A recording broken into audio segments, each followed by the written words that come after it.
प्याज को तुरई में हमेशा एंड में डालें और फिर आप इसका फ्लेवर देखें कि क्या कमाल का फ्लेवर आता है प्याज का। बिस्मिल्लाहिर्रहमानिर्रहीम, वेलकम है आप सभी का मेरे कुकिंग चैनल घर का जायका किचन में। आज मैं आपके लिए लेकर आई हूँ तुरई की सब्जी की रेसिपी।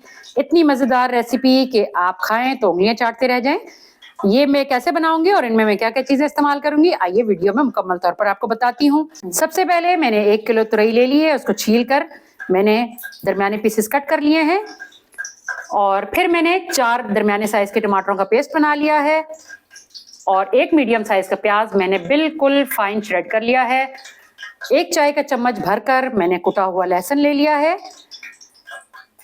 4 से 5 मैंने हरी मिर्चों को दरमियान से कट लगा लिए हैं और मैंने आधा बंच हरा धनिया मैंने इसे बारीक चॉप कर लिया है और तकरीबन 2 खाने के चम्मच मैंने दही ले लिया है और सूखे मसाले मैंने तमाम एक ही मेजरमेंट में लिए हैं।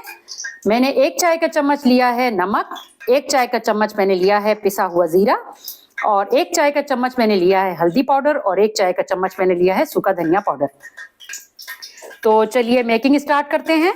बिस्मिल्लाहिर्रहमानिर्रहीम।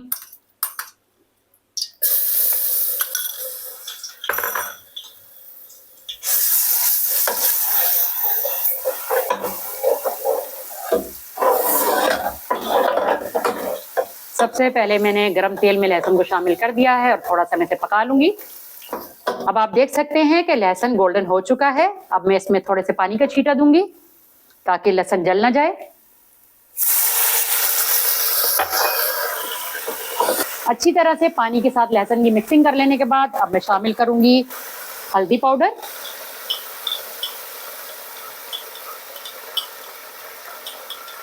और धनिया पाउडर। इन दोनों चीजों को मैं लहसुन के साथ कुछ देर के लिए पका लूंगी।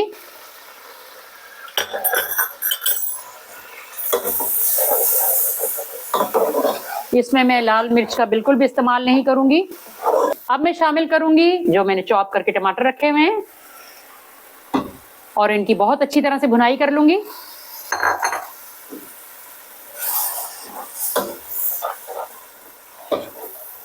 और भुनाई के दौरान ही मैं इसमें शामिल कर दूंगी नमक और जो मैंने पिसा हुआ जीरा रखा है ये भी मैं साथ ही शामिल कर दूंगी और अच्छी तरह से भुनाई कर लूंगी टमाटरों के साथ जब तक के तेल ऊपर ना आ जाए। अब आप देख सकते हैं कि टमाटरों की ग्रेवी बहुत अच्छी तरह से तैयार हो चुकी है और तेल भी ऊपर आना शुरू हो चुका है। अब इस पॉइंट पर मैं शामिल करूंगी तुरई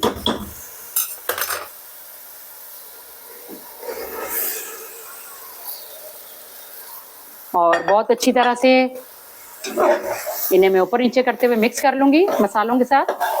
कलर आप चेक कर सकते हैं कि लाल मिर्च मैंने नहीं शामिल की मगर टमाटरों की अच्छी बुनाई होने की वजह से कितना शानदार सा कलर आया है। अब तुरई की बहुत अच्छी तरह से मिक्सिंग कर लेने के बाद मैं तुरई को बिल्कुल धीमी आंच पर गल जाने तक पकाऊंगी। तुरई की सब्जी दम पर रखे हुए तकरीबन 15 मिनट गुजर चुके हैं। अब मैं आपको ढक्कन हटाकर दिखाती हूँ।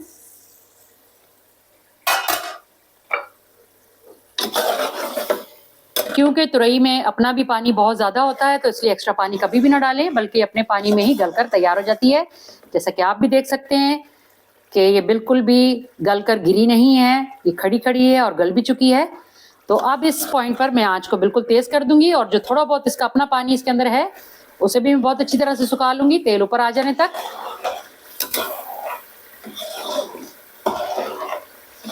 तुरई का अपना सारा पानी सूख चुका है और बहुत अच्छी तरह से इसकी बुनाई हो चुकी है। अब मैं फाइनल टच दूंगी तुरई को। अब मैं शामिल करूंगी जो मैंने ये दही फेंट के रखा हुआ था और फिर शामिल करूंगी ये कच्चा प्याज जो दरमियाने साइज का मैंने फाइन स्लाइस कर लिए थे, ये शामिल कर लूंगी। ये पूरा प्याज इसमें जाएगा, 1 मीडियम साइज का प्याज है ये।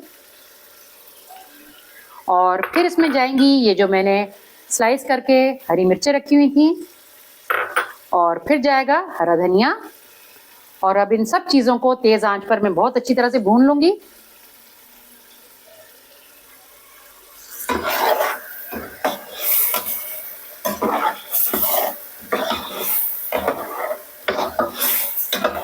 प्याज को तुरई में हमेशा एंड में डालें और फिर आप इसका फ्लेवर देखें कि क्या कमाल का फ्लेवर आता है प्याज का। अब दही का तमाम पानी सूख चुका है और ये तुरई बिल्कुल रेडी है। अब मैं इसे एक प्लेट में निकाल कर दिखाऊंगी। बिस्मिल्लाहिर्रहमानिर्रहीम।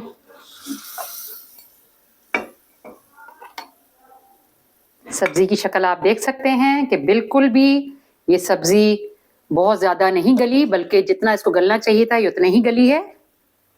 तो लीजिए, तैयार है यमी यमी सी तुरई की सब्जी।